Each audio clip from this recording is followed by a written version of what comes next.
Assalomu alaykum hurmatli obunachilar. Bu navbatdagi ishimiz Toshkent Sergeliga zakaz bo'ldi. Instagram orqali kanalimizdan ko'rgan, xudo xolasa zakaz berganiga bir hafta vaqt bo'ldi. Bir hafta tayyorlab chiqarib beryapmiz. 12 talik stolimiz. Stollar 100% yong'oqdan yasalgan, oyoqlar 3D fasonda, materiallar jakar material, yaxshi, chestilik tayyorlab berganmiz. Ranglari shampan gold tayyorlab berganmiz. Hozirgi paytda esa trendda bo'lyapti bu ishlarimiz. Bu ishimiz 12 talik. Stollar 100% yong'oq, xonlar endi. Xonlar razmega keladigan bo'ladigan bo'lsak, o'zi aslida 320 ga 120 bo'ladi. Klientimizni zakazga qarab tayyorlab berdik. Klientimiz o'zi shuni xohladi. Uy kichkinaroq ekan, 380 4 metrli uyga tushadigan qilib bering dedi. 2,5 ga 1.10 qilib tayyorlab berdik. Xona taxta bo'ladi.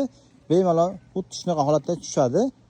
Shunaqa ishlar bo'lsa, albatta aloqasizlar bo'ladi. 6,5 million so'm tayyorlab berdik. Dastlabki ichida bo'lib 7 million so'mga chiqib ketyapti Toshkent Sergeliga. Shunaqa ishlar olaman deb yurgan tanishlar jo'natib qo'yinglar. Pastdan nomerlarga aloqa chiqib olasizlar. 500 ming so'm oldin avans tashlab berdi. Qolganini uyga yetib bo'lgandan keyin shopirdan berib yuboradi. Bemalol aloqa chiqsanglar bo'ladi. Xudo xolasa ishlarimiz sifatli, garantiyasi bilan tayyorlab beramiz.